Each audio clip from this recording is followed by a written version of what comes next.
Mes chers amis, dans cette vidéo, je vais vous montrer comment créer un flow de panier checkout abandonné sur Klaviyo pour votre boutique e-commerce Shopify ou autre pour que vous puissiez récupérer à peu près 20% de tous les paniers abandonnés sur votre site. Ça va vous permettre d'augmenter les chiffres d'affaires de 4 à 10% plus ou moins parce que c'est un flow qui est super puissant. Je vous ai mis ici un exemple d'un flow que j'ai créé pour l'un de mes clients. Par exemple, celui-ci a permis de récupérer 8000 euros à peu près en 35 de mémoire, 35-45 jours. C'est la stat sur 40 jours en moyenne, avec une récupération de 15% à peu près. Donc ça, c'est un email numéro 1, numéro 2, numéro 3 et numéro 4 dans le flow. Donc celui-ci, par exemple, il avait un d'ordre placé de 3%, celui-ci 4,5%, donc ça fait déjà 7,5% de paniers abandonnés plus ou moins, parce qu'il faut qu'on les additionne, tout simplement. Celui-ci à 3%, 4,5%, 7% quasiment, et 1,5% pour celui-ci. Donc ça, c'est une strat de 2025 qui permet vraiment de récupérer et faire des beaux chiffres avec. Et cette vidéo, je vais la faire en 7 parties. On va aborder pourquoi ce flow est super important. On va voir un exemple d'un bon email de checkout abandonné. On va aborder toute la stratégie 2025 de framework pour ce flow, les réductions, les délais, les A/B testing et bien évidemment, on va créer aussi ce flow sous Klaviyo. Pourquoi ce flow est super important? Parce qu'environ 70% de paniers sont abandonnés avant le paiement.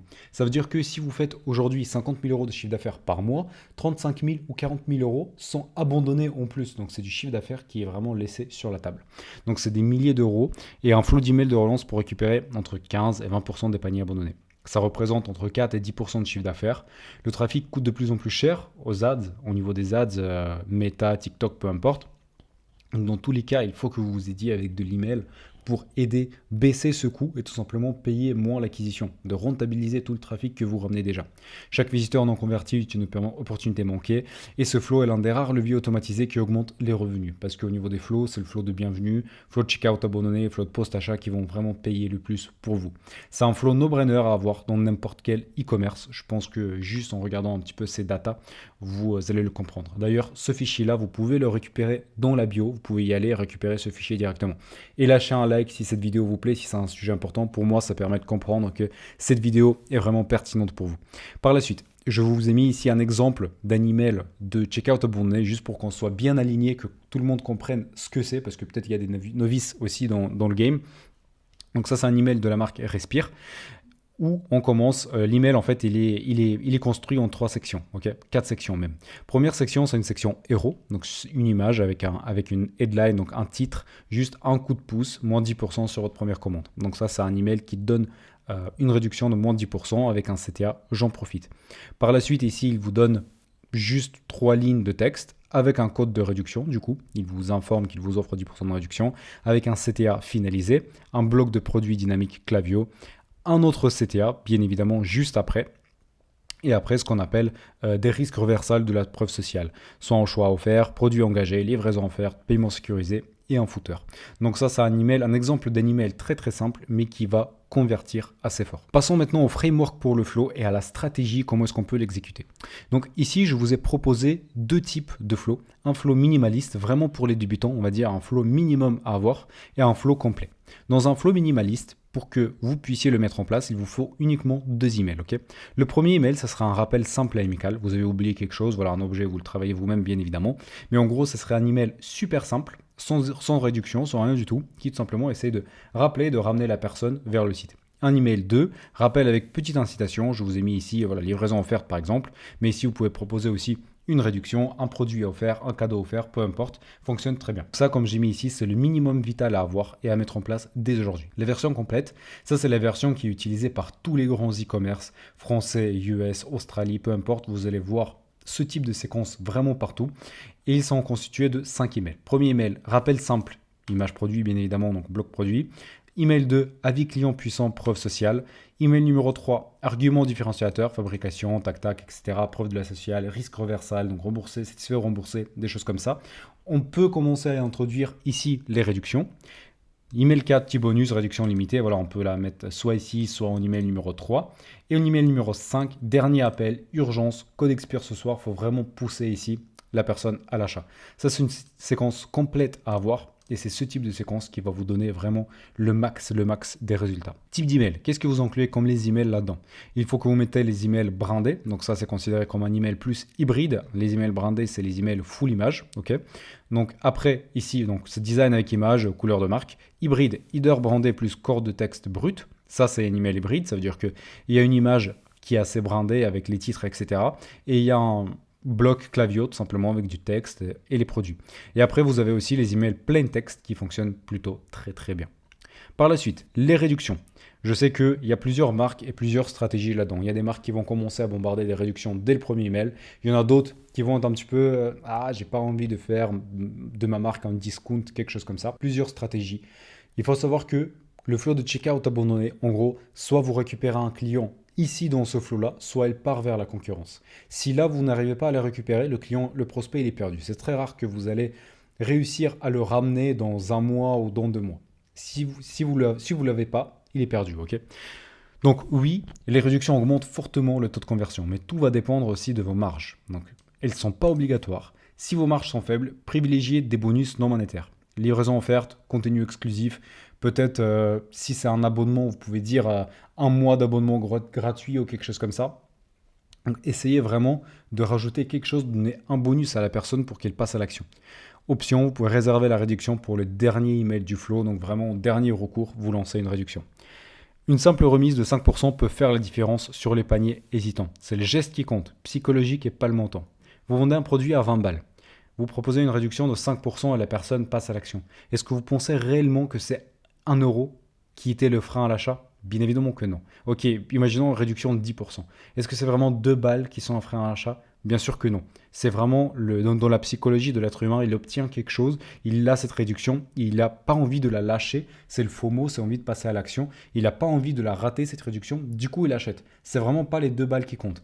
Alors par contre, sur les high tickets, sur les produits à 200 euros, 300 euros, 400 euros, si vous proposez une réduction à 20%, ça représente quand même sur 400 euros, 80 euros.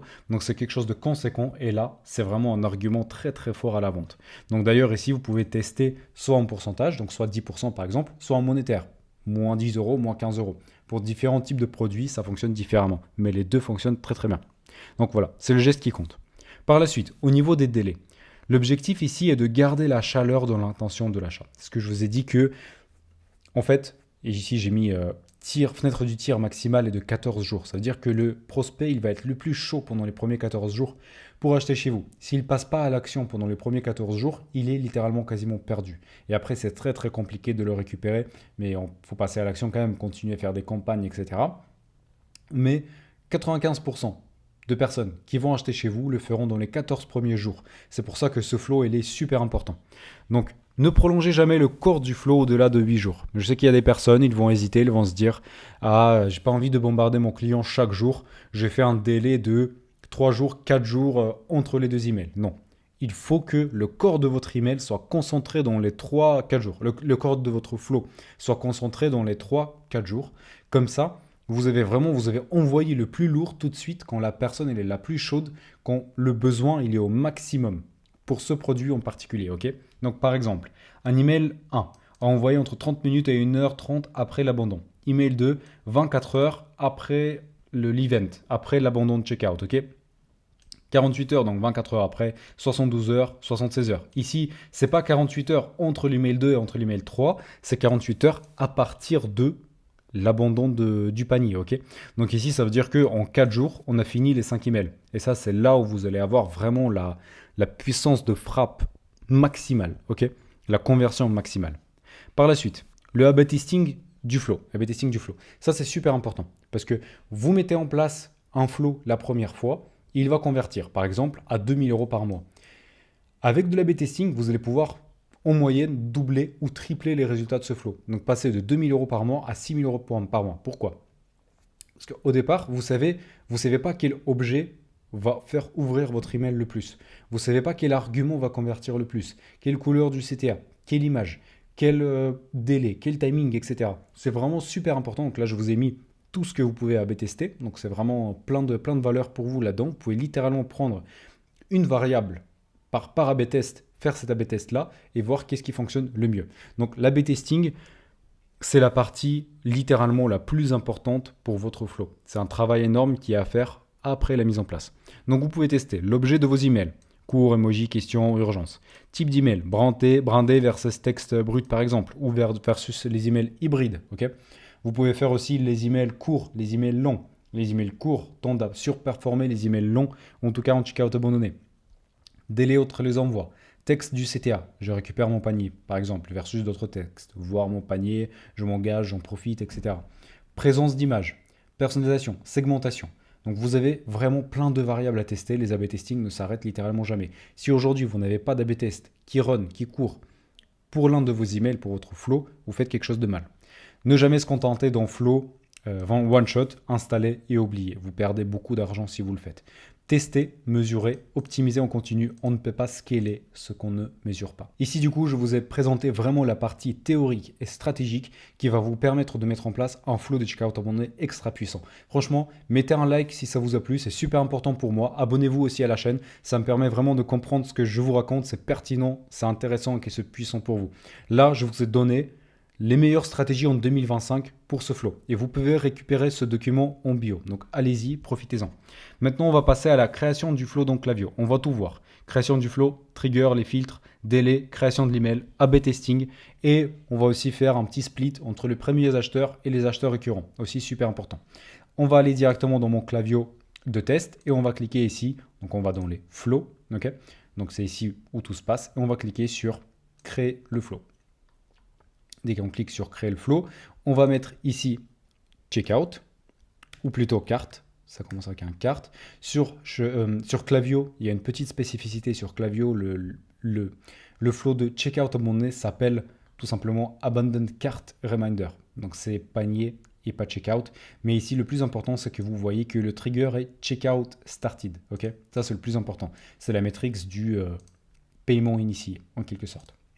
On va utiliser cette template-là. Pourquoi est-ce que je vous conseille d'utiliser les templates Klaviyo et pas faire, par exemple ici, vous pouvez cliquer sur créer votre flow vous-même. C'est très important parce que dans les emails tout simplement de checkout abandonné, il y a les variables comme les images, comme le produit abandonné. Donc c'est le bloc de produit dynamique, on va y venir. Il ne faut pas le perdre. Et c'est pour ça que c'est très important de créer votre flow avec Klaviyo. Donc là, Klaviyo vous a préparé un flow basique en quelque sorte. Et comme on a dit, on va commencer par les triggers. Ici, du coup, vous avez tous les triggers et Klaviyo vous propose de base les filtres pour trier les profils. Ici, vous avez Placed Order 0 times à partir de ce flow. Ça veut dire que dès que la personne place la commande, bien évidemment, on va la faire sortir de ce flow. Super important. Et il faut aussi vérifier si que la personne ne va pas re-rentrer à nouveau dans ce flow dans les 7 jours. C'est important que vous compreniez la logique parce qu'il y a des personnes, peut-être demain vous le faites dans un autre logiciel, ok. Important de comprendre la logique. Il y a aussi une autre chose qu'on peut inclure là-dedans, moi ce que j'aime en tout cas d'inclure, c'est on va cliquer sur créer un filtre, ok. On va cliquer sur End, sélectionner la condition. On va cliquer sur What Someone Has Done ou ce que la personne a fait si vous êtes en français. Et on va cliquer sur Bounced Email. Ça, c'est quelque chose de très important parce que moi, je ne veux pas envoyer ma séquence à des personnes qui bounce. Ça veut dire qu'un email n'est pas délivré parce que ça va chuter notre délivrabilité. Donc, on va créer ce profil supplémentaire, ce filtre supplémentaire, Bounced Email, 0 times, 0 fois, à partir du début de ce flow. On va rajouter ce profil et ce filtre, et on va sauvegarder. Comme ça, on a vraiment les filtres qui sont super carrés pour ce flow. Par la suite, on va passer au délai dans les emails. Comme je vous ai dit, du coup, ici, dans la partie théorique, vous allez choisir par exemple un délai de 30 minutes entre le trigger, entre le déclencheur qui est ici, et entre le premier email. Ici, Klaviyo vous a mis déjà de base le premier déclencheur. On va le supprimer juste pour que je puisse vous montrer comment est-ce que ça se passe à partir de 0. Donc ici sur la gauche, vous avez la barre d'action et au niveau du timing, vous avez ici le délai de l'email. Et vous allez les rajouter tout simplement ici. Vous cliquez là-dedans, vous choisissez ici les minutes et vous mettez par exemple 30 minutes. Vous sauvegardez et ici on arrive vers le premier email. Donc déclencheur, attente de 30 minutes. Ici Klaviyo vous propose de séparer le flow et le faire entre les SMS ou l'email. On va supprimer le split conditionnel. On va supprimer le chemin oui du SMS et on va garder l'email uniquement. Par exemple, si vous vouliez créer l'email numéro 2 à 24 heures après l'événement, ce qu'on allait faire, c'est qu'on ferait comme ça. Par exemple, ici, on attend déjà 30 minutes. Ok. Donc pour que cet email-là intervienne 24 heures après le déclencheur, il faut qu'on mette, ici, il faut qu'on fasse la somme, tout simplement, 24 heures et 30 minutes. Ainsi, l'email numéro 2 va intervenir pile 24 heures plus tard après le déclencheur. Pourquoi 24 heures? Parce que si la personne, imaginons qu'on est midi vendredi, si la personne est passée à l'action midi vendredi, bah, la probabilité que demain à cette même heure, elle va être là pour passer à l'action. Donc ça, c'est quelque chose qui fonctionne le mieux. Mais encore une fois, ça, c'est à AB tester. Par la suite, je pense qu'on va passer à la création de l'email. Création de l'email, exactement. Donc on va cliquer, clavier qui réfléchit, je ne sais pas pourquoi. Bref, on va cliquer sur l'email ici. Et sur la droite, vous avez plusieurs options par lesquelles on va commencer. Ici, c'est votre objet. Klaviyo vous propose une de base en anglais, vous allez pouvoir mettre en français vraiment ce que vous voulez. Avez-vous oublié quelque chose, etc. etc. Ici, ce n'est pas vraiment l'objectif de cette vidéo de faire du copywriting. Et là, c'est le preview text. Preview text, c'est quelque chose de super important qui va s'afficher juste en dessous de votre objet. Vous savez, si vous allez dans votre Gmail, vous avez l'objet preview text et vous cliquez sur l'email. Par la suite, vous pouvez descendre tout en bas. Vous pouvez activer le tracking supplémentaire. Par exemple, si je l'active ici, je vais pouvoir traquer d'où exactement est venue la conversion, de quel email, etc. Ça, c'est super important pour vous si vous utilisez les outils comme TripleWhale, etc. pour tout simplement améliorer le tracking votre tracking. Par la suite, on va cliquer ici sur éditer la template. On clique sur Edit, on attend que le Klaviyo charge et je vais vous montrer rapidement comment ça se présente dans Klaviyo. Je vous conseille toujours de faire votre montage de l'email dans la version mobile parce que 90-95% des personnes vont checker l'email sur le mobile.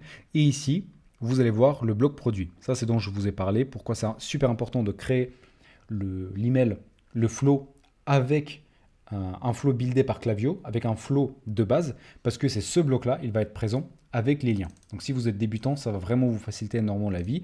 Vous pouvez supprimer tous ces éléments-là, ou par exemple garder les images si vous le voulez. Moi, juste pour l'objectif de cette vidéo, je vais vous le virer. Imaginons que vous souhaitez reproduire l'email de Respire que je vous ai montré tout à l'heure. Vous allez mettre une petite image ici.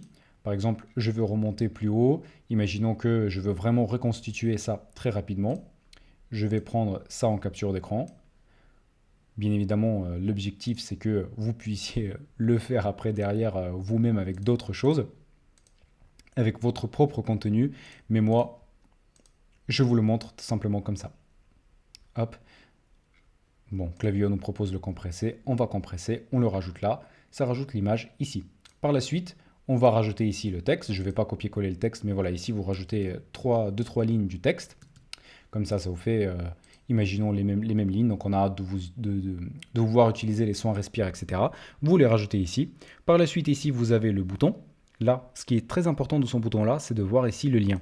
Ça, c'est le lien dynamique du checkout. Ça permet de récupérer tout simplement le lien de checkout de votre prospect. En cliquant sur ce bouton, il ne va pas être renvoyé vers le site, il ne va pas être renvoyé vers le produit, il va être renvoyé directement dans l'étape de paiement. Et ça, c'est très important. Parce que ça, si vous faites des emails plain text, vous allez être obligé de reprendre ce lien manuellement et de le remettre dans vos emails. Vous pouvez laisser donc un bouton ici. Vous mettez par exemple finaliser la commande, finaliser ma commande. Désolé pour le micro. Vous avez ici par la suite le bloc du produit. Donc ici, il y aura le bloc affiché, le produit affiché, donc le DO ou peu importe ce que vous vendez. Quantité, il faudrait le mettre ici en français. Quantité au lieu de quantity, total, vous pouvez le laisser. Vous pouvez le faire ici même à la ligne, comme ça va être un peu plus beau. Changer les couleurs si vous voulez du CTA bien évidemment, etc. Et rajouter ici votre footer brandé, à peu près comme Respire, avec des risques reversals, de la preuve sociale, mettre un avis. Donc ici, c'est vraiment, ça c'est plus la partie de design de l'email et le copywriting qu'on ne va pas aborder ici. On va vraiment aborder uniquement la partie technique. Par la suite, A/B testing. Comment créer les A/B tests pour vos flows? On a parlé justement qu'il y a plein de variables que vous pouvez tester. Et au début, je vais vous montrer comment A/B tester le contenu de l'email. Quand je dis contenu de l'email, ça va être l'objet, ça va être le preview text et ça va être le contenu de l'email lui-même. Quand vous êtes dans le builder de Klaviyo, tout ce qu'il faut que vous fassiez, vous cliquez ici sur créer l'A/B testing. Okay, Vous créez ici, vous attendez un petit peu que ça mouline. Et ça va vous créer deux onglets comme ça. Ici, vous avez la première variation, donc ça c'est votre email de base. Et ici, vous pouvez créer la variation numéro 2. Donc par exemple, ici, ça va être version 2, tout simplement de l'objet. Si vous testez de l'objet, je vous conseille de tester toujours une seule variable à la fois. Sinon, vous n'allez pas pouvoir comprendre qu'est-ce qui a fonctionné. Donc si vous testez l'objet, testez uniquement l'objet, vous gardez l'email, le corps de l'email exactement le même et vous faites le testing de l'objet uniquement. Parce que si vous changez après les couleurs de CTA, si vous changez un peu le copywriting et l'objet, vous ne savez pas qu'est-ce qui a fonctionné. Parce que l'objet, ça impacte aussi les conversions, ce n'est pas que les taux d'ouverture. Okay. Donc ici, vous choisissez votre version. Si vous voulez changer le contenu, vous cliquez sur Edit Email ici. Donc vous changez la version numéro 2, vous changez votre contenu et après vous pouvez lancer l'A/B testing ici en Publish Test. Vous cliquez sur Publish Test. Et ici, je vous conseille de laisser tout de base, c'est un petit peu plus complexe. Mais ici, en quelque sorte, vous pouvez décider quelle proportion des emails vous voulez attribuer à la version A et à la version B. Et ici, vous pouvez aussi décider si vous voulez que le test s'arrête automatiquement ou manuellement. Si vous êtes débutant, je vous conseille de laisser sur automatiquement. Et ici aussi, laisser sur automatiquement. Comme ça, Klaviyo va gérer lui-même cette partie-là, partie validation. Okay. Par la suite, ça c'est l'A/B testing des objets. Ici, après, vous voulez tester les timings, les délais d'envoi et des choses comme ça. Il faut que vous créez le split conditionnel. Split conditionnel, c'est quelque chose qui va vous permettre de guider 50% de trafic de ce côté-là et 50% de trafic de ce côté-là. Okay. Comment est-ce qu'on va le faire? Au niveau du split conditionnel, on va cliquer ici et on va cliquer sur Random Sample. Je ne sais plus comment c'est en français. C'est tout simplement échantillon au hasard. Voilà. Donc ici, on va choisir 50% de personnes. Ça veut dire que 50% de trafic va partir sur la gauche et 50% de trafic va partir sur la droite. Donc si vous voulez tester par exemple les délais, vous allez cloner comme ça l'email numéro 1 dans votre flow. Okay. Donc là, on attend que Klaviyo mouline. On va le drag ici et on va le jeter. Et ici, par exemple, on va pouvoir rajouter un autre délai. Donc cette partie du flow, on va la tester sur 30 minutes. Et celle-là, par exemple, on va la tester sur 180 minutes. Donc 180 minutes, c'est 1h30 quoi. Et on va voir tout ça. Excuse-moi, c'est 3 heures. Dans les vidéos, je commence à bugger un peu. Mais moi, je voulais tester plus 1h30, donc on va mettre 1h30. Et ici, vous allez tester pour votre audience, qu'est-ce qui fonctionne le mieux, 30 minutes ou 1h30. Tout simplement, manuellement après, vous allez voir, vous allez cliquer ici Show Analytics, vous allez voir les taux d'ouverture, les click rates et le taux de commandes placées. Bien évidemment, c'est le plus important, c'est la métrique la plus importante à analyser. Okay. C'est comme ça que vous faites l'A/B testing. Et il va nous rester la dernière partie, c'est les premiers acheteurs versus les acheteurs récurrents. C'est très important aussi parce que, imaginons que vous avez, quelle est la stratégie, la théorie derrière ça. Vous avez une personne qui vient chez vous pour la première fois, c'est un prospect. Pour le convertir, il faut vraiment tout donner. Surtout si vous avez un très très bon produit derrière, etc. Vous pouvez vous permettre de perdre un tout petit peu, on va dire, en marge sur la première commande si vous êtes sûr de pouvoir le reconvertir à nouveau. Sauf que vous allez avoir les petits malins qui vont par la suite, ils y sont dans le flow de checkout abonné, ils savent que vous proposez des réductions et quand ils vont acheter chez vous à nouveau, ils vont attendre tout simplement, ils vont abandonner leur panier et attendre les réductions. Donc il faut que vous fassiez, que vous séparez le flow pour les nouveaux acheteurs et pour les acheteurs récurrents. Comme ça va vous permettre d'utiliser les stratégies différentes. Ça, c'est un petit peu des stratégies avancées. Si vous êtes débutant, vous pouvez pour l'instant vous contenter d'un seul flow. Comment est-ce qu'on peut faire pour séparer ça ici? On va encore une fois créer un split conditionnel. On va cliquer ici. Je vais ici inverser le split. Juste pour moi, c'est beaucoup plus facile comme ça. Donc sur la gauche, on va avoir tous les nouveaux clients. Et sur la droite, on va avoir les clients récurrents. On va sélectionner une condition. What someone has done. Donc ce que quelqu'un a fait. On va sélectionner Placed Order. Et on va cliquer ici 0 times overall time. Simplement, ça veut dire que la personne a placé commande 0 fois depuis toujours. Donc ici, c'est un nouveau acheteur. Tout le monde va aller sur la gauche. Et après, pour les acheteurs récurrents, tout le monde va aller sur la droite. Donc ça, c'est une stratégie un petit peu plus avancée, mais je vous conseille de la mettre en place si vous générez à partir de 10, 20, 30 000 euros par mois. Il faut avoir partie du flow sur la droite. J'espère vraiment que cette vidéo vous a plu et apporté de la valeur. J'ai mis beaucoup de temps et d'efforts là-dedans. Mettez un like, abonnez-vous. N'hésitez pas vraiment à récupérer ce document dans la description. Et si vous souhaitez travailler avec moi sur ces sujets, allez-y sur mon site, réservez un appel avec moi et je vais vous offrir gratuitement une roadmap personnalisée. Comment est-ce que vous pouvez, pour votre niche, pour votre produit, créer un flow comme ça. Et si vous souhaitez que moi et mon équipe on travaille là-dessus, ça va être un très très grand plaisir de travailler avec vous. Et déjà mon objectif avec ce contenu gratuit que je vous donne, c'est que vous puissiez générer les premiers chiffres, que vous commencez tout simplement à chiffrer avec l'emailing vous-même. Comme ça, vous déjà rentabilisez tout ça et après vous pouvez tout simplement me voir et de investir dans un setup vraiment professionnel et avancé pour votre boutique e-commerce. Ok. Dans cette vidéo, du coup, on a abordé juste le checkout abandonné, mais le setup complet des flows est constitué par plusieurs automatisations. Il y a le flow de bienvenue, produit abandonné, panier abandonné, checkout abandonné, c'est tous des choses différentes, post-achat, les flows de winback, etc. Il y a vraiment beaucoup de choses. J'ai fait une vidéo là-dessus où je précise, où je vous donne en fait une visu zoom out, donc une visu dézoomée en quelque sorte de tout le système qu'il faut que vous ayez pour chiffrer au maximum avec l'email. Allez-y la voir, il y a pas mal de value là-dedans et je vous dis à bientôt. Ciao, ciao.